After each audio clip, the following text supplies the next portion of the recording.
नमस्कार, आप सभी का स्वागत है आरंभ क्लासेस में। मैं हूं नमन परसाई। आज हम पढ़ने वाले हैं इंडियन इकोनॉमी के अंतर्गत यूनियन बजट यानी केंद्रीय बजट से संबंधित बेसिक फैक्ट या बेसिक इन्फॉर्मेशन। अभी हाल ही में 1 फरवरी को संसद में बजट पेश किया गया है। तो बजट को समझने के लिए जितनी भी आपको बेसिक इन्फॉर्मेशन या बेसिक कॉन्सेप्ट की आवश्यकता होती है, आज हम वही पढ़ने वाले हैं। जैसे कि बजट क्या होता है, बजट का विकास कैसे हुआ है, उसमें क्या क्या परिवर्तन किए गए समय समय पर, और बजट जो है कितने प्रकार का होता है। जितने भी आपके इंपॉर्टेंट टर्म हैं हम सभी को पढ़ने वाले हैं। ध्यान से आप सभी को फोकस करके पढ़ना है, पूरा वीडियो देखना है, तभी आपके कॉन्सेप्ट क्लियर हो पाएंगे। चलिए शुरुआत करते हैं। हमने आप सभी के लिए एक पोर्टल को डेवलप किया है। इसके अंतर्गत लगभग 1200 प्लस एग्जाम की आप तैयारी यानी टेस्ट सीरीज की तैयारी आप घर बैठकर आसानी से कर सकते हो। अब देखिए इस पे हमने क्या क्या कवर किया है। जितने भी आपके सिविल सर्विसेज एग्जाम होते हैं, जैसे आपका यूपीएससी है, स्टेट पीएससी है और आपका स्टेट कमीशन एग्जाम, सभी को हमने इसमें कवर किया है। देखिए अब इसके अलावा देखें जो आपका डिफेंस एंड पुलिस है, जैसे आपका एमपीएसआई है, कांस्टेबल है, इसके बाद टीचिंग है, आपका यूजीसी नेट है, सीटेट है, नवोदय विद्यालय है, सबको कवर किया गया है। रेलवे है, एसएससी है, जितने भी आपके गवर्नमेंट एग्जाम होते हैं, जैसे आपका व्यापम है, पीईबी है, इसको भी इसमें कवर किया गया है। अब देखें इसके अलावा देखिए जो आपका सिविल सर्विसेज है, अभी हाल ही में यूपीएससी की वैकेंसी आई हुई है। तो आपका यूपीएससी के लिए यूपीएससी प्रीलिम्स के इसमें टेस्ट अवेलेबल है। इसके अलावा यूपीएससी के प्रीवियस ईयर के पेपर भी इसमें अवेलेबल है। इसके अलावा देखें आप एनसीईआरटी भी इसमें कवर किया गया है। 6वीं से लेकर 12वीं तक इसमें सभी जो है इसके सभी क्वेश्चन इसमें विद सॉल्यूशन इसमें दिए गए हैं। इसके अलावा जितने भी आपकी वैकेंसी सबको इसमें कवर किया गया है। अब देखें जो आपका एमपीपीएससी की बात करें, ये आपके सामने एमपीपीएससी, देखो एमपीपीएससी की बात करें तो एमपीपीएससी के लिए 191 क्वेश्चन इसमें कवर है, टेस्ट इसमें अवेलेबल है। और एमपीपीएससी प्रीलिम्स की बात करें तो 60 टेस्ट इसमें अवेलेबल है, 60 टेस्ट अवेलेबल है। इसके अलावा जनरल स्टडी जीएस भी अवेलेबल है, एडवांस जीएस टेस्ट है, थोड़ा टफ होता है ये। इसके बाद प्रैक्टिस टेस्ट भी है टॉपिक वाइज। एमपीजी के इंग्लिश हिंदी दोनों में अवेलेबल है। प्रीवियस ईयर पेपर जितने भी आपके पेपर हुए हैं पीएससी में प्री के, सभी इसमें कवर हैं। और जो आपका करंट अफेयर है तो आपका 2019, 20, 21, 22 में मंथ वाइज इसमें टॉपिक कवर किए गए हैं विथ सॉल्यूशन। चलिए तो बहुत अच्छा पैकेज है। इसमें आपको 699 में 180 दिन यानी 6 महीने का पूरा पैकेज प्राप्त हो रहा है। अभी इसको परचेस करें और अपनी तैयारी शुरू करिए। चलिए इसके अलावा हमारी एप्लीकेशन भी है, इसके माध्यम से भी आप अपनी तैयारी कर सकते हो घर बैठे बैठे। चलिए शुरुआत करते हैं। सबसे पहले बात करते हैं आपको जो बजट है, ये शब्द कहाँ से आया, इसका विकास कैसे हुआ। तो आपको जो बजट शब्द है, इसकी उत्पत्ति फ्रांसीसी शब्द बूजे से हुई है। इसका अर्थ है चमड़े का बैग, चमड़े का थैला। ठीक है, चमड़े का थैला। अब हुआ क्या कि 1733 में ब्रिटिश प्रधानमंत्री एवं वित्त मंत्री रॉबर्ट वॉलपोल देश की आर्थिक स्थिति का लेखा जोखा चमड़े के बैग यानी थैले में रखकर लाए थे। अब चूंकि चमड़े के बैग को बूजे कहते हैं, इसलिए कालांतर में इसे बजट कहा गया, बूजे से बन गया बजट। ठीक है, चलिए तो आपको जो बजट है इसकी उत्पत्ति इस प्रकार से हुई है, बहुत साधारण है, बहुत ज्यादा काम का नहीं है।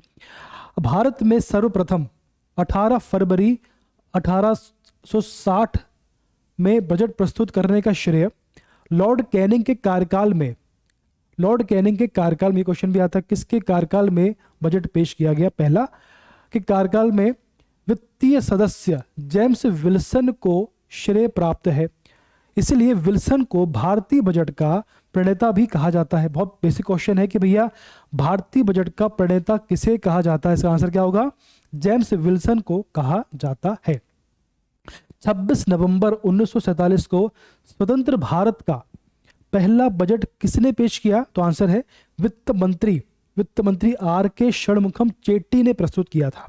ठीक है, इंडिपेंडेंट इंडिया का पहला बजट किसने पेश किया, आर के षणमुखम चेट्टी ने प्रस्तुत किया था। यह मात्र अर्थव्यवस्था की समस्या थी, इकोनॉमिक सर्वे इसको हम कह सकते हैं। ये बेसिकली बजट नहीं था, ये इकोनॉमिक सर्वे था, अर्थव्यवस्था की समीक्षा इसमें की गई थी। चलिए अब देखें अगला, बजट के संबंध में कुछ महत्वपूर्ण तथ्य हैं भारत के संदर्भ में, आइए पढ़ लेते हैं इसको। संविधान में बजट शब्द का उल्लेख नहीं है, तो आपका जो संविधान है इसमें बजट शब्द का ऐसा कोई उल्लेख नहीं किया गया है। इसमें क्या किया गया है, इसमें किया गया है अनुच्छेद 112 के अंतर्गत, जो आपका अनुच्छेद है इसके अंतर्गत बजट शब्द के लिए वार्षिक वित्तीय विवरण को यूज किया गया है बजट के स्थान पर। तो वार्षिक वित्तीय विवरण शब्द का प्रयोग किया गया है बजट के स्थान पर। बजट आपको कहीं भी नहीं मिलेगा। तो आपका जो वार्षिक वित्तीय विवरण है यानी आपका जो बजट है, इसका संबंध है अनुच्छेद 112 से। बहुत ही महत्वपूर्ण है, बहुत बेसिक क्वेश्चन है, कई एग्जाम में पूछा गया है, आगे भी पूछे जाने की संभावना है।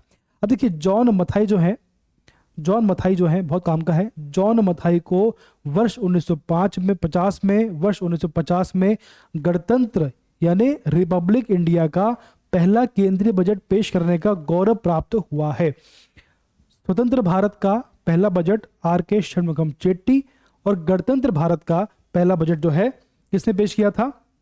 जॉन मथाई ने 1950 में पेश किया था।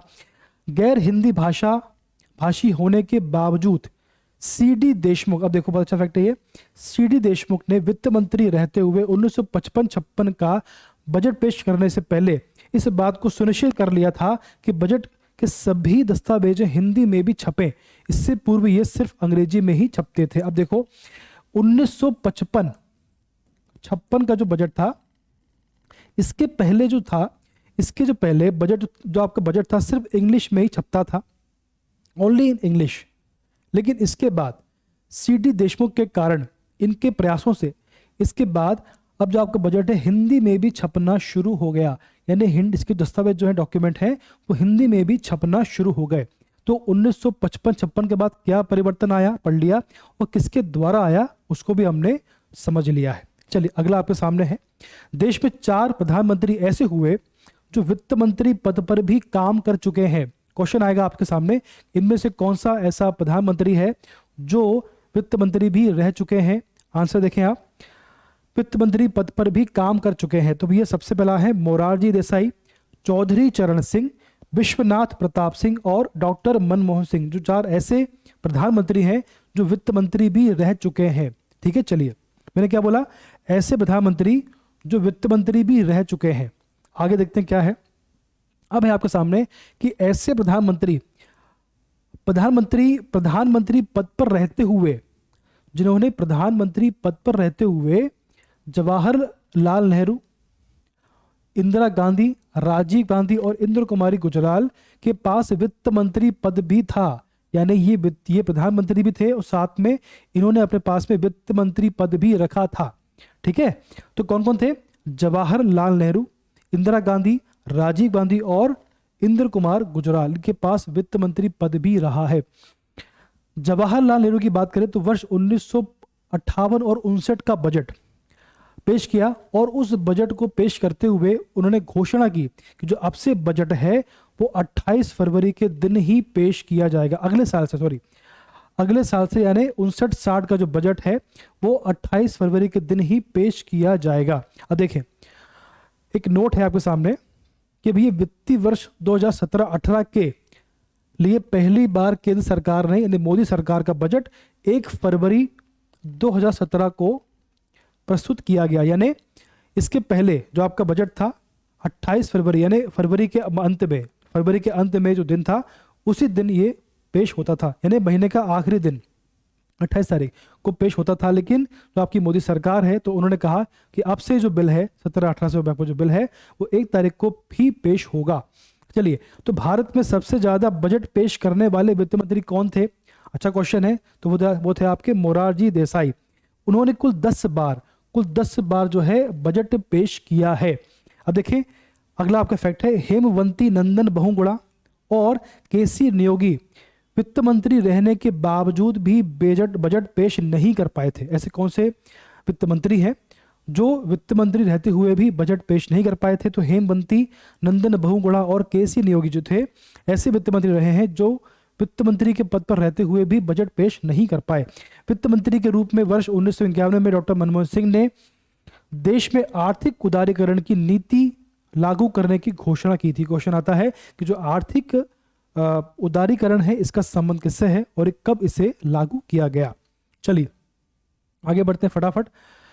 अब कुछ महत्वपूर्ण तथ्य हैं, पढ़ लेते हैं उनको। आइए देखिए, बजट पेश करने के 75 दिन की अवधि के अंदर बजट को पारित करना आवश्यक होता है। जब आपका बजट पेश होता है तो 75 दिन 75 डेज के अंतर्गत आपको बजट को पास कराना होता है। अगला आपका है भारत में रेलवे बजट। देखो जो आपका रेल बजट है और जो आपका इंडियन बजट है उसकी बात हो रही है। भारत में रेल बजट को सर विलियम ऑकवर्थ कमेटी की रिपोर्ट के आधार पर 1924 में केंद्रीय बजट से अलग कर दिया गया, लेकिन वित्त वर्ष 2017-18 से केंद्रीय बजट में ही रेलवे बजट को शामिल किया कर लिया गया था। अब देखो दो बातें यहाँ पर हैं। जो आपका केंद्रीय बजट है, जो आपका केंद्रीय बजट है और आपका जो रेल बजट है, जो आपका रेल बजट है, तो इसको अलग किया गया। इसको अलग किया किसने, कब हुआ था ये अलग ये? तो भैया 2021 में ऑकवर्थ कमेटी की सिफारिश पर 2024 में ये बिल आपका अलग अलग पेश होने लगा। भाई 21 में सिफारिश करी ऑकवर्थ कमेटी ने और 24 में इन दोनों के बजट को अलग अलग कर दिया गया। जो आपका केंद्रीय बजट है और जो आपका रेल बजट, दोनों को अलग अलग कर दिया गया। किसकी सिफारिश पर? ऑकवर्थ कमेटी की सिफारिश पर। ठीक, अब 17-18 की बात करें तो भैया 17-18 का जो बजट था, इसमें 17-18 के बजट में इन दोनों को साथ में लेकर आ गए। इन दोनों को साथ में लेकर आ गए। इन दोनों को, जो आपका केंद्रीय बजट है, जो आपका केंद्रीय बजट है और आपको जो रेल बजट है, दोनों को साथ में लेकर इसमें लाया गया। अब किसकी सिफारिश पर लाया गया? तो भैया विवेक देवराय समिति की अनुशंसा पर इनको साथ में लाया गया। किसकी अनुशंसा पर अलग किया गया? ऑकवर्थ कमेटी। और किसकी अनुशंसा पर साथ में लेकर आया गया? तो विवेक देवराय समिति की अनुशंसा पर इन दोनों को साथ में, इन दोनों को मर्ज किया गया। ठीक, चलो अब 4 आपके सामने आर्टिकल है, इसको पढ़ लेते हैं। सबसे पहला है कि first budget in independent India, R K Shanmukham Chetty. First budget of the republic of India, John Mathai. PMs who presented budget, ऐसे प्रधानमंत्री जिन्होंने बजट पेश किया, जवाहरलाल नेहरू। उसके बाद आपके सामने है इंदिरा गांधी, सॉरी आपके सामने है इंदिरा गांधी है, और उसके बाद आपके सामने है राजीव गांधी। चलिए उसके बाद ऐसे कौन से प्रधानमंत्री हैं जिन्होंने बजट पेश करने के समय में परिवर्तन किया? देखो, change of time till the 2001 budget, the time of the tabling was 5 PM। 2000 और 2001 के पहले बजट पेश करने का समय था शाम के 5 बजे। It was a colonial era practice changed by Yashwant Sinha who started the practice of presenting the budget at 11 AM। इनके पहले जो आपके यशवंत सिन्हा हैं, पीएम रहे हैं, इनके पहले वित्त मंत्री की बात हो रही है, तो इसके पहले ऐसा नियम था कि शाम को 5 बजे ही बिल पेश होता था, लेकिन इन्होंने टाइम चेंज किया। 5 को इन्होंने 11 बजे, सुबह के 11 बजे इन्होंने बिल पेश करना शुरू किया। अब तक वो चला आ रहा है। ठीक है, चलिए आपके सामने को देखो कुछ परिवर्तन है, देखो उनको पढ़ लेते हैं कि बजट में हुए अब तक के सबसे बड़े बदलाव। काफी क्लियर नहीं है, पढ़ने का प्रयास करते हैं। तो 1955 तक बजट केवल अंग्रेजी में ही पढ़ा छपा जाता था और 2017 में, चलो 1955 तक बजट केवल अंग्रेजी में छपता था। 56 से हिंदी में भी छपने लगा बजट। अब देखिए 2016 तक फरवरी के आखिरी दिन पेश होता था बजट। 2017 में बजट पेश करने का दिन 1 फरवरी किया गया। 2016 तक रेल बजट अलग से पेश होता था। 17 में रेल बजट को भारतीय आम बजट में शामिल किया गया। 1999 से पहले तक आम बजट शाम 5 बजे पेश होता था। 1999 से यह सुबह 11 बजे से पेश होने लगा। काफ़ी अच्छे बड़े परिवर्तन हैं आपके सामने, एग्जाम्पल सामने अच्छे फैक्ट हैं, इनको याद करते रहिए आप। काफ़ी इसका लाभ मिलने वाला है आपको। हर एग्जाम में क्वेश्चन ऐसे आते हैं। महत्वपूर्ण प्रश्न है, देखो भी ये काफ़ी अच्छे प्रश्न आने वाले हैं। भारतीय संविधान सरकार को किस अनुच्छेद के तहत सार्वजनिक बजट यानी वार्षिक वित्तीय विवरण बनाने की अनुमति देता है? आपको जो वार्षिक वित्तीय विवरण है इसका वर्णन है अनुच्छेद 112 में, इसको हम पढ़ चुके हैं।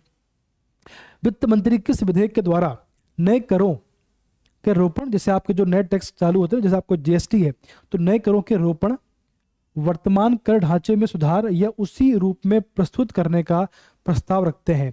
इसका आंसर है वित्त विधेयक के द्वारा। अगर सरकार चाहे कोई नया कर लेके आना है, कुछ जो आपका नया कर प्रणाली है उसमें परिवर्तन करना है, या जैसे कि जैसा आपका बिल है, आपका जो आपका कर प्रणाली है उसको वैसे ही लागू करना है, तो ये जो परिवर्तन हो रहे हैं, ये जो निर्णय है किसके आधार पर होते हैं?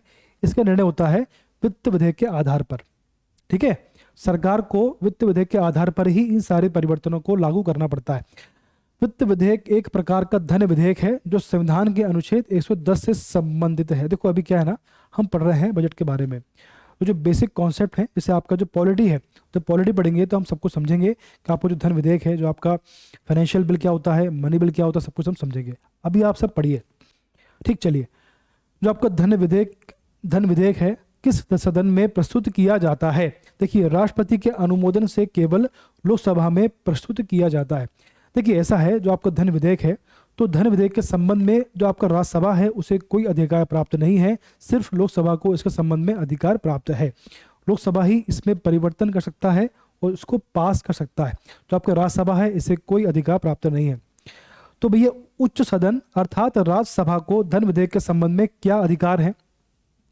तो राज्यसभा धन विधेयक को रद्द नहीं कर सकती है और ना ही संशोधन कर सकती है, उसे केवल 14 दिन तक रोक सकती है एज अ फॉर्मेलिटी। इसके बाद वह विधेयक पारित मान लिया जाता है। जो आपका राज्यसभा है उसे कोई अधिकार प्राप्त नहीं है धन विधेयक के संबंध में। ठीक है, चलिए आगे बढ़ते हैं। अब देखें, जो आपका विनियोग विधेयक है, एप्रोप्रिएशन बिल, आर्टिकल जो आपका अनुच्छेद है इसका संबंध है 114 से। जो आपका एप्रोप्रिएशन बिल है इसका संबंध है अनुच्छेद 114 से। क्वेश्चन आता है, ध्यान से पढ़ना है, कंफ्यूज नहीं होना है। ठीक है, एप्रोप्रिएशन बिल का संबंध है अनुच्छेद 114 से। ये होता क्या है? ये बिल जो है सरकार को अपने खर्चों को पूरा करने के लिए संचित निधि से धन निकालने का अधिकार प्राप्त करता है। तो संचित निधि होता है बेसिकली जो सरकार की इनकम होती है, सरकार की जो इनकम होती है वो कहाँ होती है, कहाँ जमा होती है? वो जमा होती है संचित निधि में। ठीक है, संचित निधि में सरकार की जितनी भी इनकम होती है, सरकार की जितनी भी इनकम होती है वो कहाँ जमा होती है? वो जमा होती है संचित निधि में। तो संचित निधि से पैसे निकालने का अधिकार किसका होता है? सरकार का होता है। लेकिन सरकार उस संचित निधि से पैसा कैसे निकाल पाएगी? अगर सरकार को इस निधि से पैसा निकालना है तो उसका माध्यम है विनियोग विधेयक। भाई संचित निधि से पैसे निकालने के लिए सरकार को सबसे पहले संसद में एप्रोप्रिएशन बिल पास कराना होगा, तभी सरकार जो है इस बिल से, इस निधि से पैसा निकाल पाएगी। ठीक है ना। चलो, तो विनियोग विधेयक जो है, विनियोग विधेयक केवल लोकसभा में ही प्रस्तुत होता है, राज्यसभा में ये प्रस्तुत नहीं होता है। भारत की संचित निधि यानी कंसोलिडेटेड फंड ऑफ इंडिया का संबंध अनुच्छेद 2666 से है, का संबंध अनुच्छेद 266 से इसका संबंध है। देखिए ऑब्लिक में क्या लिखा है, कोष्टक में 6 भी लिखा है। ठीक, तो उसमें कंफ्यूज नहीं होना है। जो आपके संचित निधि है इसका संबंध है 266 266 इसको भी ध्यान रखना है आपको। कोष्टक में जो है ना 266 से संबंध है संचित निधि का। ठीक, तो भैया ऐसा है कि अगला है, हाँ चलो, वेस्टमिनिस्टर मॉडल जो आपका ब्रिटेन है, जो ब्रिटिश है, उसकी बात हो रही है। वेस्टमिनिस्टर मॉडल पर आधारित हमारे संसदीय व्यवस्था में संविधान के तहत चुने हुए प्रतिनिधि को ही आय और व्यय के फैसले लेने का अधिकार दिया गया है। यानी संसद में जो लोग चुन के गए हैं जनता के द्वारा, सिर्फ उन्हें ही अधिकार है कि वो व्यय, आय और व्यय यानी बजट के फैसले लेने का अधिकार सिर्फ उनको ही प्राप्त है। यानी इसका आंसर हुआ लोकसभा को ही सिर्फ इस संबंध में अधिकार प्राप्त है, राज्यसभा को उसके संबंध में कोई अधिकार प्राप्त नहीं है। संविधान के अनुच्छेद 215 में कहा गया है कि कानूनी प्रावधान के बिना कोई भी कर ना ही लगाया जा सकता है और ना ही उसे उगाई की जा सकती है। जैसे आपका जीएसटी है, तो जीएसटी भी जो है संसद में पेश किया गया तभी इसको लागू किया गया है, उसके बिना इसको लगाना पॉसिबल नहीं है।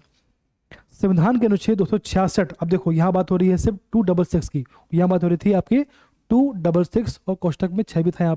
यहाँ है संविधान के अनुच्छेद 266 में कहा गया है कि संसदीय अनुमति के बिना कोई भी व्यय नहीं किया जा सकता। ठीक है ना। जो आपकी संचित निधि है तो वहां पर हमारा पैसा है, तो बिना किसी परमिशन के संसद में पास किए बिना कोई भी व्यय नहीं किया जा सकता। ठीक है, चलो आगे बढ़ लेते हैं। अब बजट में आमतौर पर तीन चीजें होती हैं। कौन कौन सी होती है? पिछले वित्त वर्ष के अंतिम आंकड़े, जो आपका पिछला वित्त वर्ष है, इसका मतलब हुआ 2021-22, 2021-22। चालू वित्त वर्ष के संशोधित आंकड़े, मतलब हुआ इसका 2022-23। ठीक है, बिल पर हो चुका। अगले वित्त वर्ष के प्रस्तावित अनुमान, हम जो अनुमान लगाते हैं ना कि भाई हमारी इकोनॉमी इतनी बढ़ने वाली है, जीडीपी इतनी ग्रो करने वाली, सारी बातें। अब देखिए पिछले वित्त वर्ष के अंतिम आंकड़े, जो अंतिम आंकड़े हैं, इसका मतलब क्या हुआ? देखिए 2021-22 में सरकार ने अनुमान लगाया कि सरकार जो है विनिवेश के माध्यम से, विनिवेश यानी डिसइन्वेस्टमेंट के माध्यम से 1 लाख करोड़ की इनकम करने वाली है। सरकार जो है अपनी संपत्ति को बेचकर 1 लाख करोड़ की इनकम करने वाली है, इसको बोलते हैं विनिवेश। ठीक, सरकार जो है डिसइन्वेस्टमेंट के माध्यम से 1 लाख करोड़ की इनकम करने वाली है। और वास्तव में क्या हुआ? 21 के अंत में यानी 2022 की शुरुआत में क्या हुआ?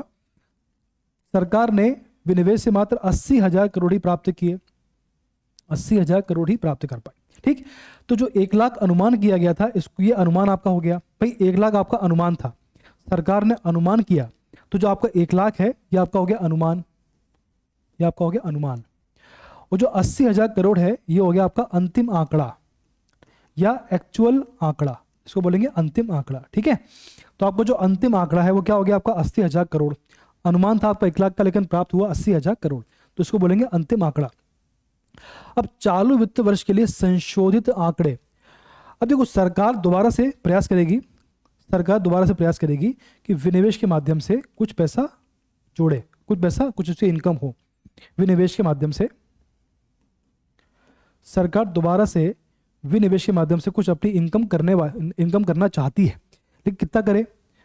अब देखिए इस बार जो अनुमान करेगी, तो पिछले वित्त वर्ष में, पिछले वित्त वर्ष यानी 2021-22 में सरकार ने कितना अनुमान किया था, कितना प्राप्त हुआ था, उसके आधार पर सरकार जो है इस बार जो है 1.5 यानी कि 1.5 लाख करोड़ का अनुमान लगाएगी, ताकि उसे कम से कम 1 लाख तो प्राप्त हो पाए। तो बेसिकली चालू वित्त वर्ष के जो आंकड़े होते हैं उनका जो, उन्हें तय कैसे करते हैं, उनका निर्माण कैसे होता है, वो बनते कैसे हैं? तो आपको जो चालू वित्त वर्ष है, तो अगर हमको उसके आंकड़े का अनुमान लगाना है, तो आपको जो पिछला वित्त वर्ष है उसके आधार पर ही वर्तमान में जो आंकड़े हैं वो तय होते हैं। ठीक है ना, जो आपका पिछला वित्त वर्ष था उसके आधार पर ही कितना हमने अनुमान किया था, कितना प्राप्त हुआ, उसके आधार पर ही वर्तमान जो आपके आंकड़े हैं उन सभी का निर्धारण किया जाता है। बात क्लियर है आपको? चलिए, उन सब में संशोधन किया जाता है वर्तमान के आंकड़ों में। चलिए अगले वित्त वर्ष के प्रस्तावित अनुमान की बात करें, तो भैया जो आपकी भारत सरकार है वो चाहती है कि अगले साल तक हमारे जीडीपी इतने परसेंट तक ग्रो करे, 7%, 8, जितना भी आपको 11%, तभी आपका अनुमान है, लेट से 10% अनुमान, एग्जाम्पल यहाँ पे एग्जाम्पल दिया जा रहा है। तो सरकार चाहती है अगले साल तक हमारी इकोनॉमी 10% तक ग्रो करे, या फिर जो हमारी इकोनॉमी है, जो हमारी इकोनॉमी है वर्ल्ड में सबसे टॉप पर आ जाए, या इतने बिलियन की इकोनॉमी बन जाए।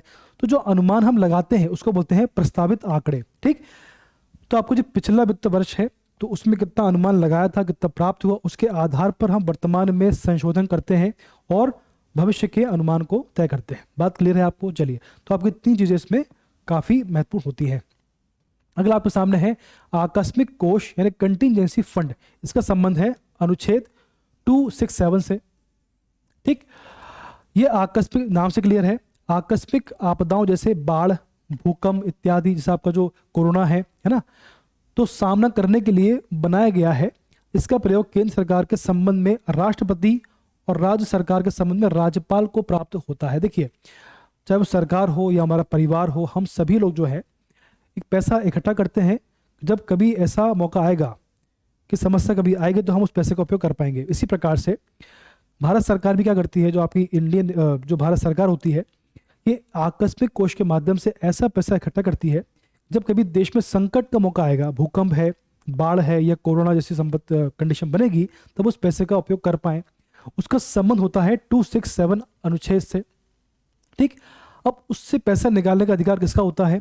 अगर आप केंद्र की बात करोगे तो राष्ट्रपति का होता है, और राज्य के संबंध में राज्यपाल को यह अधिकार प्राप्त होता है कि उससे पैसा निकाल पाए। चलिए, सार्वजनिक खाता क्या होता है? ये खाया नहीं है, खाता है ये। पब्लिक अकाउंट, इसका संबंध है 26611 से इसका संबंध है। इसमें ऐसी प्राप्तियां होती हैं जो वास्तव में सरकार की नहीं होती हैं, सरकार अपने पास रखती है, बल्कि सरकार दूसरों के लिए अपने पास रखती है, जिसे बाद में उन्हें लौटा दिया जाता है। जैसे सार्वजनिक खाते में से प्राप्तियों को निकालने के समय संसद की स्वीकृति नहीं लेनी होती है। ये पैसा जनता का होता है, तो भैया इसको निकालने के लिए सरकार से परमिशन लेने की कोई जरूरत इसमें नहीं होती है। बात क्लियर है आपको? चलिए, तो पैसा जनता का होता है, सरकार सिर्फ अपने पास रखती है एज ए सिक्योरिटी। जैसे राष्ट्रीय अल्प बचत जमा योजना, जो आपकी इनकम है उसका कुछ भाग इसमें जमा कर दिया आपने। इसके बाद प्रोविडेंट फंड, जैसे ईपीएफ मतलब होता है एम्प्लॉय प्रोविडेंट फंड। इसके बाद पीपीएफ यानी पब्लिक प्रोविडेंट फंड होता है। इसके बाद संचित कोष से, अब देखो सरकार जो पैसा जमा करती है, जैसे आप जॉब करते हो तो आपको जो पेंशन बनेगी, आपको जो पीपीएफ बनेगा, तो सरकार ने कुछ हिस्सा आपकी इनकम का जमा कर लिया और बाद में सरकार जो है उसको ब्याज सहित आपको वापस करती है। तो जो ब्याज जो इसमें ऐड होता है, जैसे मान लीजिए कि जैसे आपकी इनकम है, आपने 30 साल जॉब किया, ठीक है, उसके बाद अंत में आपको जो पीएफ बना वो बना आपका 25 लाख का, ठीक, और इसमें जो इंटरेस्ट बना आपको वो बना 5 लाख का, ठीक। तो 25 लाख तो आपका हो गया, ये आपके पैसे जमा हुए थे। तो आपको जो 5 लाख ब्याज मिलने वाला है, ये 5 लाख जो ब्याज है वो आपको संचित कोष से मिलेगा, ठीक है। सरकार ने जो पैसा अपने पास जमा रखा था उस पर जो ब्याज देना आपको होगा, तो उस पर जो ब्याज आपको मिलेगा वो मिलेगा आपको संचित निधि से, आपको वो ब्याज प्राप्त होगा। बात क्लियर है आपको? भाई 25 लाख जो है आपके पैसे हैं जो आपकी सैलरी से काटे गए थे, और जो 5 लाख जो आपको मिलने हैं एज अ ब्याज, एज ए इंटरेस्ट, वो मिलेंगे आपको संचित निधि से, संचित कोष से। बात क्लियर है? चलिए आगे बढ़ते हैं। संचित कोष से क्या लिखा है? संचित कोष से हस्तांतरण ये किए जाएंगे ब्याज का पैसा। चलो अगला आपके सामने है भारत की संचित निधि पर भारित व्यय। आपकी जो भारत की संचित निधि है इस पर कौन कौन से व्यय भारित हैं? बहुत अच्छा, बिल्कुल बहुत ही शानदार फैक्ट है, ध्यान से पढ़ना, इसको समझना कॉन्सेप्ट। चलो पूरा, तो राष्ट्रपति का वेतन, ठीक, इसका वेतन भत्ते, उसके पद के संबंध, राष्ट्रपति का वेतन भत्ते, उसके पद से संबंधित अन्य व्यय, अन्य एक्सपेंडिचर, राज्यसभा के सभापति, उपसभापति तथा लोकसभा के अध्यक्ष एवं उपाध्यक्ष के वेतन भत्ते यहीं से प्राप्त होते हैं। ऐसे ऋण का भार जिसका दायित्व भारत सरकार पर हो, ठीक। उच्चतम न्यायालय के न्यायाधीशों के वेतन भत्ते, अब देखो ये समझो आप, उच्चतम न्यायालय के, सुप्रीम कोर्ट के न्यायाधीशों के वेतन भत्ते एवं पेंशन यहीं से प्राप्त होते हैं। अब देखो बहुत काम का है, जो हाईकोर्ट है, उच्च न्यायालयों के न्यायाधीशों के वेतन भत्ते से वेतन और भत्ते राज्य सरकार की संचित निधि से प्राप्त होते हैं, संचित निधि पर भारित होते हैं। देखो जो आपका हाईकोर्ट है, हाईकोर्ट के वेतन भत्ते राज्य सरकार यानी स्टेट गवर्नमेंट की संचित निधि पर भारित होते हैं। जो हाई कोर्ट के न्यायाधीश होंगे उनका जो वेतन है, उनका जो भत्ते हैं, वो स्टेट गवर्नमेंट की संचित निधि से दिए जाएंगे। बात क्लियर है? लेकिन हाई कोर्ट जो है, हाई कोर्ट के न्यायाधीश की पेंशन जब इनकी पेंशन बनेगी तो वो उसका जो भार है भारत सरकार की संचित निधि पर से दिया जाएगा। बात क्लियर है? देखो हाई कोर्ट के जो न्यायाधीश होते हैं वो अलग राज्य में, हर राज्य में काम करते हैं, तो जिस राज्य में कार्य कर रहे हैं तो उस समय उनकी जो सैलरी है तो उसी राज्य से प्राप्त होगी, लेकिन जब उनकी पेंशन बनेगी तब वो भारत सरकार की संचित निधि से दी जाएगी। बात क्लियर है आपको? अगर मान लीजिए कोई हाई कोर्ट का न्यायाधीश है, वो एमपी में कार्य कर रहा है, तो उसकी जो सैलरी है, जो उसके वेतन भत्ते हैं, वो राज्य की जो आपकी स्टेट गवर्नमेंट है उसकी संचित निधि से दिए जाएंगे, लेकिन जब उसकी पेंशन बनेगी तब भारत सरकार की संचित निधि से दी जाएगी। ये क्लियर है आपको? इसमें कंफ्यूज नहीं होना है। अच्छा क्वेश्चन है, ये पूछा गया है, आगे भी आने की संभावना है। सहायता अनुदान यानी ग्रांट्स इन एड, इसको देखें।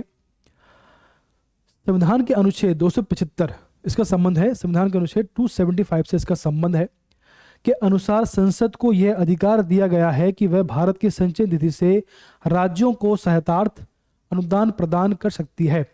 देखिए अगर कोई राज्य जो है, कोई राज्य कमजोर है, उससे पैसे की आवश्यकता है तो सरकार को अधिकार है कि अनुच्छेद 275 के आधार पर सरकार उसकी हेल्प कर सकती है। बात क्लियर है।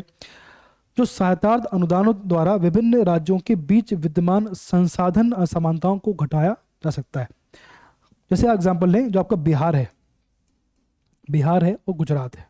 ठीक, गुजरात है तो गुजरात जो है, जो आपका बिहार काफ़ी गरीब राज्य है और जो आपका गुजरात काफ़ी अमीर राज्य है, बहुत पैसा है यहाँ पर, बहुत अच्छी कंडीशन में है। अब जो ये जो आपका अनुच्छेद है आपका, तो अगर जो बिहार है, हम दोनों को कंपेयर करेंगे मान लीजिए, तो बिहार काफ़ी पीछे छूट जाएगा, तो आपका बिहार काफ़ी गरीब है। तो सरकार को अधिकार है कि बिहार की हेल्प करे। क्यों हेल्प करे? ताकि जो इनके बीच में गैप है, तो इनके बीच में गैप है, असमानता है किसकी? बिहार काफ़ी गरीब है और जो अमीर है। बिहार जो है यहाँ पर है, बिहार यहाँ पर है और गुजरात यहाँ पर ऊपर है। तो इनके बीच की जो असमानता है इसको ऊपर लेके आना है, तो कैसे लाएंगे? सरकार इसकी हेल्प करेगी, तभी जो है बिहार ऊपर आ पाएगा। भाई बिहार का विकास करना होगा तभी तो गुजरात की टक्कर में आ पाएगा वो। भाई बिहार नीचे है, गुजरात ऊपर है। ठीक है, अगर सरकार चाहती है कि बिहार भी ऊपर आए, बिहार का विकास हो, तो सरकार को उसकी सहायता करनी होगी, उसको अनुदान देना होगा। तो उसका उद्देश्य क्या होता है? उसका उद्देश्य होता है कि ताकि दोनों राज्य हैं सभी का विकास हो पाए। तो जो राज्य कमजोर है सरकार उसी की सहायता करती है, किसके आधार पर? अनुच्छेद 275 के आधार पर। बात क्लियर है आपको? चलो, अब पारंपरिक बजट जो है, पारंपरिक बजट की बात करें, ट्रेडिशनल बजट की बात करें, देखिए क्या होता है। ये आम बजट का प्रारंभिक रूप ही पारंपरिक बजट कहलाता है। साधारणतया आय व्यय का ब्यौरा होता है। देखो, जो आपका पारंपरिक बजट है, जो आपका ट्रेडिशनल बजट है, इसमें क्या होता है? इसमें सिर्फ इनकम और एक्सपेंडिचर की बात होती है। इसमें सिर्फ बात होती है इनकम और एक्सपेंडिचर की। पैसा कहाँ से आ रहा है, कहाँ जा रहा है, बस। इसका परिणाम क्या होगा, उसका उद्देश्य क्या होगा, इसकी कोई बात इसमें नहीं होती है। बात क्लियर है आपको? अगला आपका होता है, इसमें किसी क्षेत्र में विभिन्न मदों पर होने वाली व्यय को दर्शाया जाता है, किंतु इस व्यय से क्या क्या परिणाम प्राप्त करने हैं उनका ब्यौरा इसमें नहीं दिया जाता। सिर्फ इतना होता है कितनी इनकम होने वाली है, कितना खर्चा होने वाला है, क्या परिणाम होगा, क्या हमारा उद्देश्य है, कोई इसमें वर्णन नहीं होता है। अगला आपका है निष्पादन बजट या परफॉर्मेंस बजट।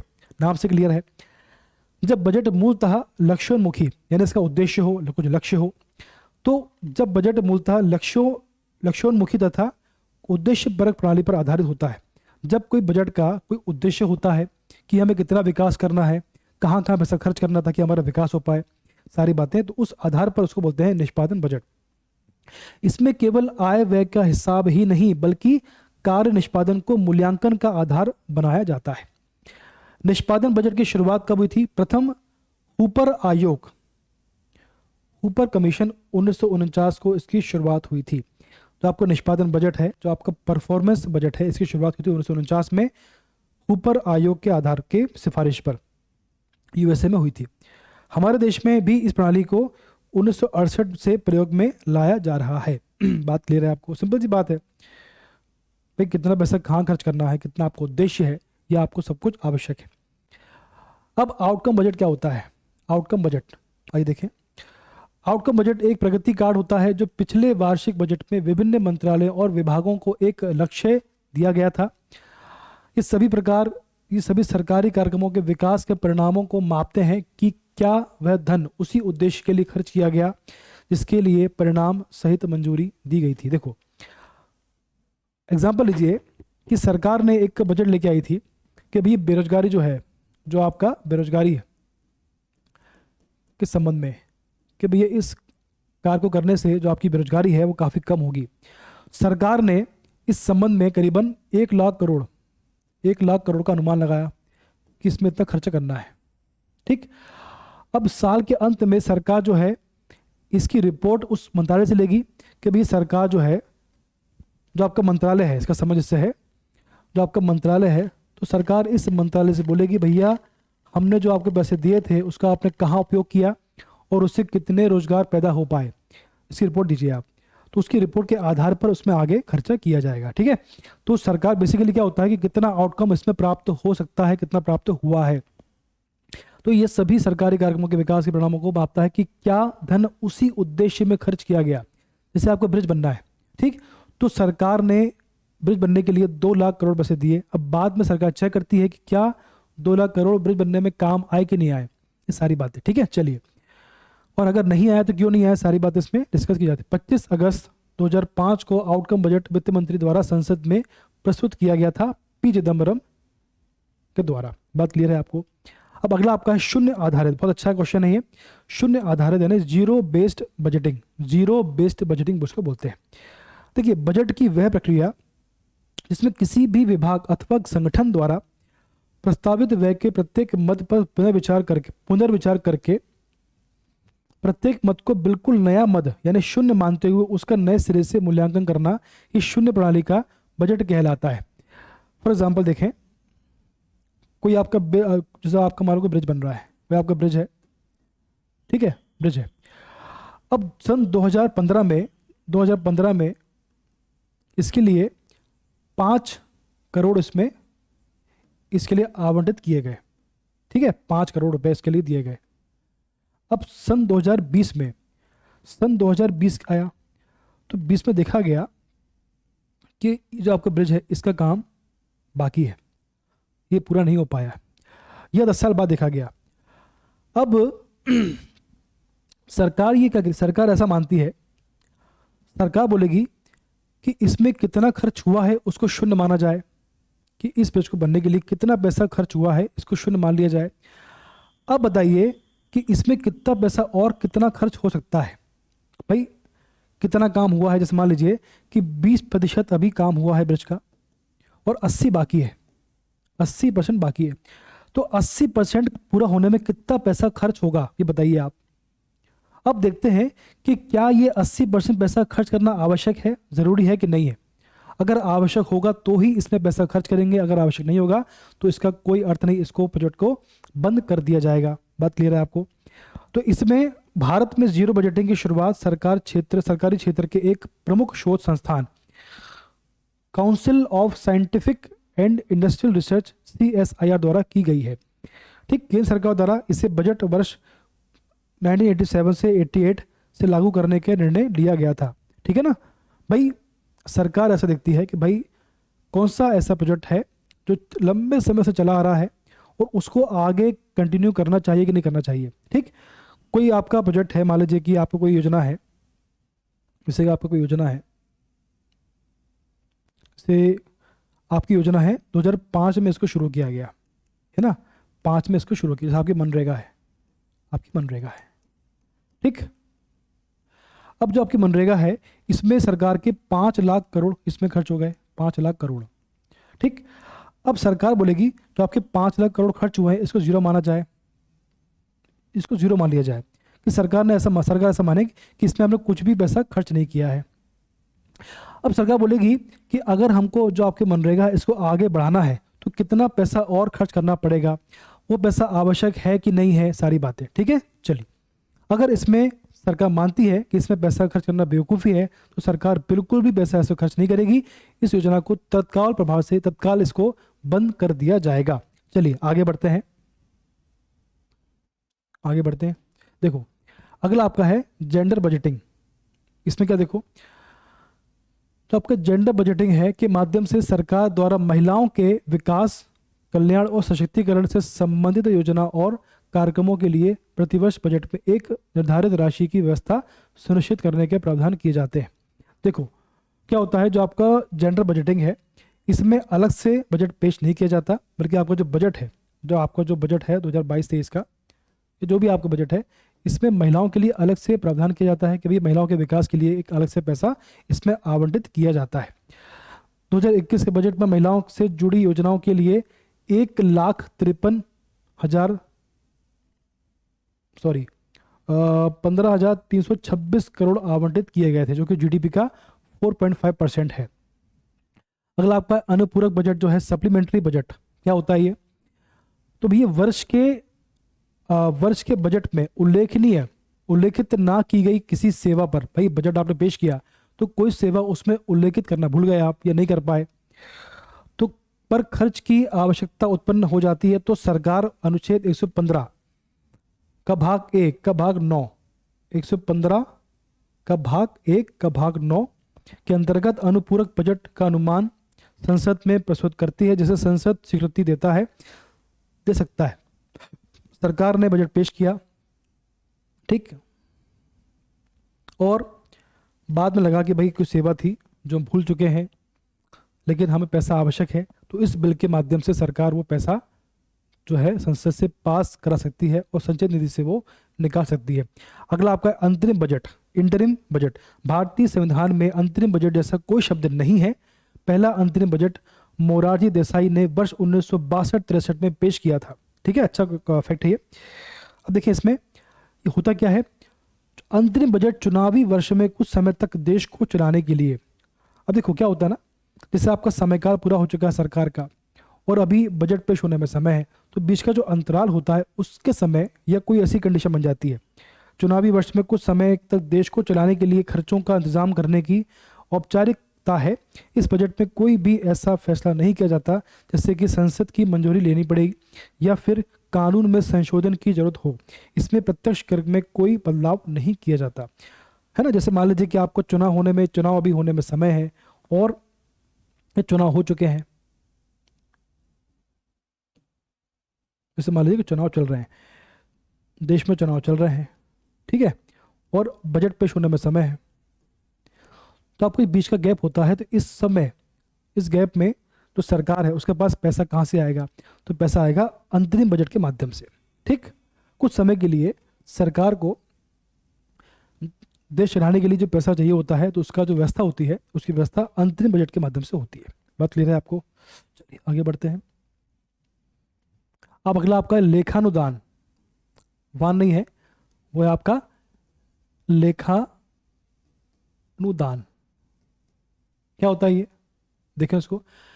लेखानुदान साल के बीच में, देखो साल के बीच में पेश होता है, लेकिन इसमें सिर्फ खर्चों के बारे में बताया जाता है कि आय के बारे में, ना कि आय के बारे में, ठीक, कि इसमें खर्च कहाँ होगा, सिर्फ इसका इतना ही डिस्कशन होता है कि इसमें खर्च कहाँ होगा, इनकम कितनी होगी, इसके माध्यम से इसे कोई इसमें वर्णन नहीं होता है। बेसिकली साल के बीच में पेश होता है, लेकिन इसमें होता क्या है, साल के बीच में पेश होता है इसमें, लेकिन इनकम की बात नहीं होती, सिर्फ खर्च की बात होती है, कितना पैसा कहाँ खर्च होने वाला है।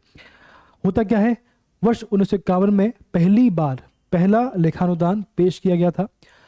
जो आपका लेखानुदान है एक तरह का बजट है, जैसे किसी युद्ध, आपदा या फिर चुनाव जैसे विशिष्ट परिस्थितियों में पेश किया जाता है।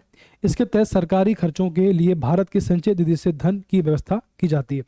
कोई आपदा आ गई है, कोई युद्ध होने वाला है, तो ऐसे में बजट पेश नहीं हो पाता है, तब सरकार को पैसा चाहिए होता है, तब इसके माध्यम से सरकार को पैसा प्राप्त हो जाता है।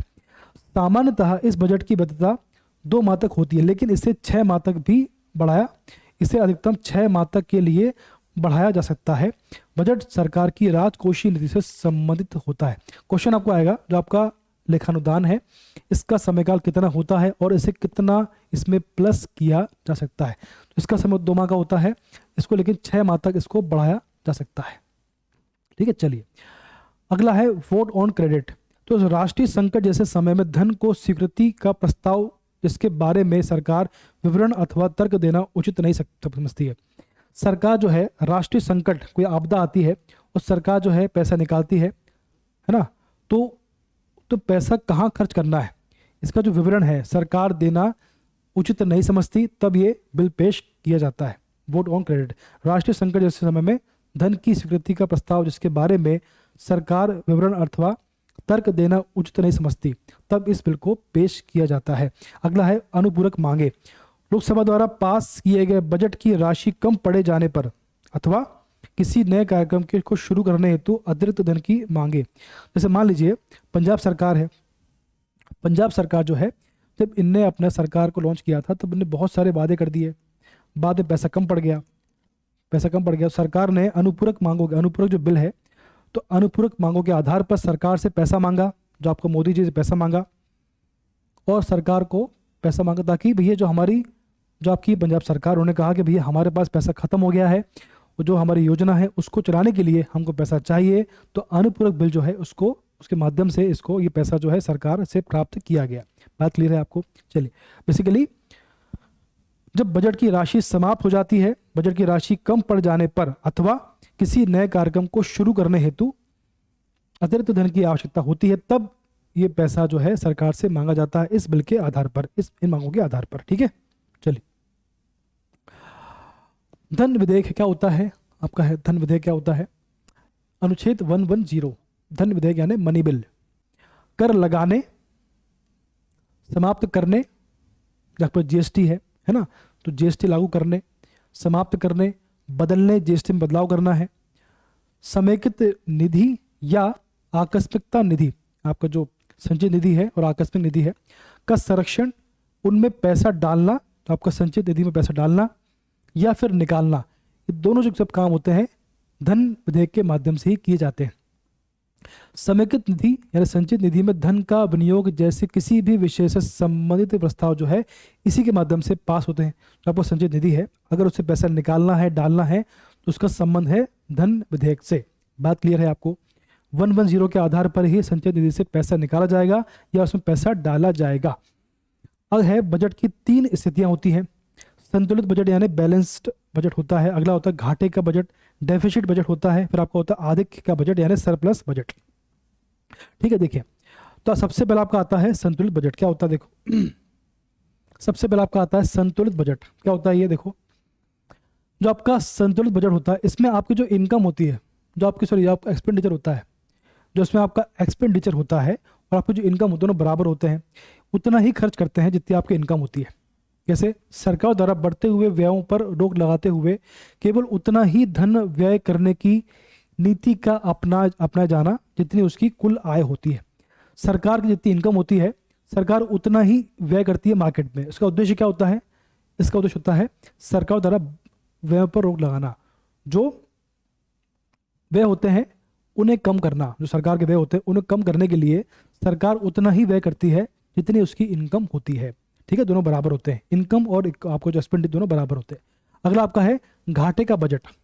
इसमें आपके जो है एक्सपेंडिचर ज़्यादा होते हैं और आपकी जो इनकम इसमें कम होती है। भाई आपकी जो इनकम कम है लेकिन आपके जो खर्चे वो ज़्यादा है, इसको बोलते हैं घाटे का बजट। ऐसा बजट जिसमें कुल मांग में वृद्धि करके देश में आर्थिक क्रियाओं का ऊंचा रखने के उद्देश्य से सरकारी व्ययों करों से प्राप्त आय की तुलना में अधिक व्यय किया जाता है। बात क्लियर है आपको?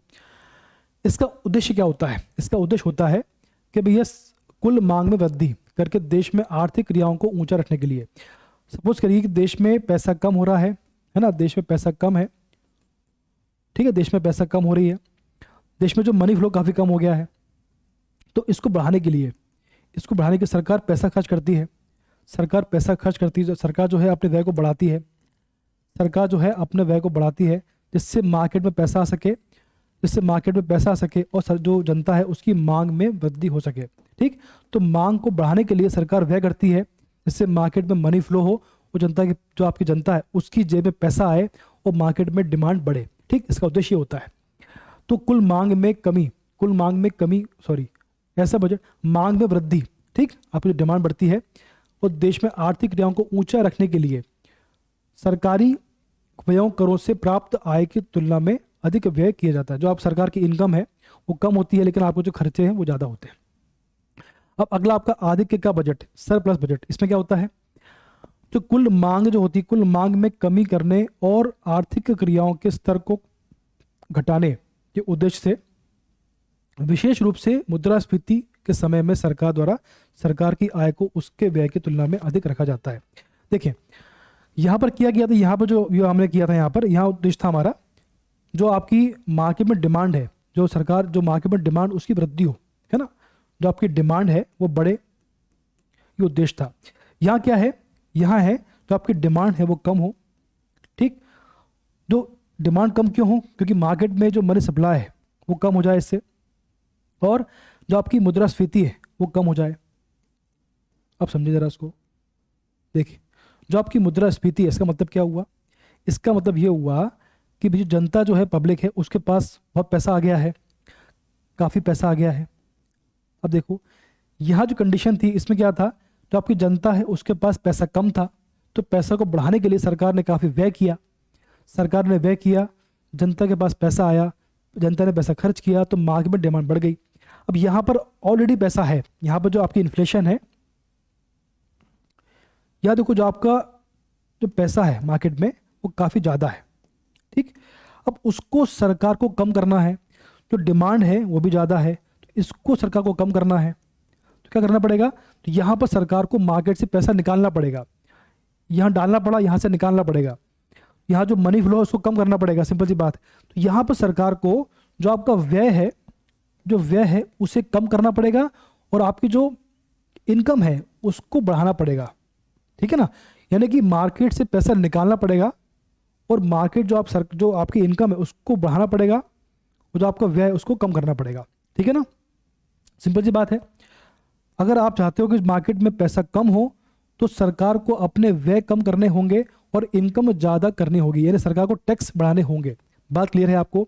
इस कंडीशन में इनकम और आपके जो एक्सपेंडिचर बराबर था, इसमें आपके जो एक्सपेंडिचर बढ़ गया, क्यों, क्योंकि मार्केट में डिमांड कम थी, पैसा कम था, और यहाँ पर आपका जो है इनकम बढ़ा दी गई और एक्सपेंडिचर कम कर दी, क्योंकि यहाँ पर डिमांड बहुत थी, यहाँ पर काफ़ी महंगाई थी, काफ़ी यहाँ पर मनी फ्लो था, ठीक है। चलो, इस माध्यम से 3 प्रकार के आपके होते हैं। देखो जब आप इकोनॉमी पढ़ेंगे तो काफ़ी डीप में समझने का प्रयास करेंगे इसको। अब देखो आगे बढ़ते हैं। अगला आपको सामने आपको जो ई है इसका मतलब होता है एक्सपेंडिचर, व्यय। आई यानी होता है इनकम। अगला आपको देयता है, लायबिलिटी। जिसके बाद देखो ये आपका होता है देयता, लायबिलिटी, जिससे बाद में ब्याज, इंटरेस्ट सहित लौटाना पड़ता है। यदि सरकार कोई ब्याज लेती है तो उसको बोलते हैं लायबिलिटी, क्योंकि उसका ब्याज सरकार को पे करना पड़ेगा बाद में। इसके बाद विनिवेश है, डिसइन्वेस्टमेंट, सरकार द्वारा सार्वजनिक संपत्तियों को बेचना अर्थात अपनी हिस्सेदारी को कम करना, इसको बोलते हैं क्या बोलते हैं इसको, डिसइन्वेस्टमेंट। चलिए अब देखें जो आपका बजट है क्या होता है। ये बजट जो आपका होता है वार्षिक विवरण बोलते हैं इसको, 112 में इसका वर्णन है, ठीक है, बजट, ठीक है। देखिए जरा उसको। तो सबसे पहला आपका 2 तरह के होते हैं ये। पहला आपका होता है राजस्व बजट, इसको बोलते हैं रेवेन्यू बजट, और दूसरा आपका होता है पूंजीगत बजट, इसको बोलते हैं कैपिटल बजट, ठीक है। अब देखिए जो आपका राजस्व बजट होता है, जो आपका रेवेन्यू बजट होता है, इसके 2 पार्ट होते हैं। पहला इसका पार्ट होता है राजस्व प्राप्तियां। क्या होता है, राजस्व प्राप्तियां। और दूसरा आपका होता है राजस्व व्यय। क्या होता है, इकोनॉमिक आपका होता है रेवेन्यू एक्सपेंडिचर। जो आपका रेवेन्यू बजट होता है इसके 2 पार्ट होते हैं। सबसे पहला आपका होता है रेवेन्यू रेसिप्ट होती हैं, और दूसरा आपका होता है रेवेन्यू एक्सपेंडिचर, ठीक है। अब एक बात समझे, देखो आप, तो इसमें हमने कितना पढ़ लिया अभी, हमने कौन सा समझ लिया है कि आपका जो ये कौन सा होता है। अब हमको पढ़ना क्या बाकी रह गया हमारा, जो आपका बजट है, तो इसका जो आपका घाटा होता है, जैसे आपका देखें, जैसे आपका जो घाटा होता है, जैसे मान लीजिए कि बजटी घाटा और राजकोषीय घाटा, सरकारी घाटा क्या होता है, कैसे निकालते हैं, इसको पढ़ लेंगे बाद में हम लोग, ठीक। काफ़ी लंबा हमारा वीडियो हो चुका है, तो इसलिए हम पढ़ेंगे इसको बाद में, पार्ट 2 में पढ़ लेंगे इसको पूरा। इतना काफ़ी आज के लिए, ठीक है। बहुत लंबा आपको पढ़ने में समझ में नहीं आएगा, इतना पर्याप्त, ठीक है। तो आज के लिए इतना काफ़ी है। अगली वीडियो में हम पढ़ेंगे जो आपका राजकोषीय घाटा होता है वो कैसे निकालते हैं, सारी बातें, ठीक है। चलिए।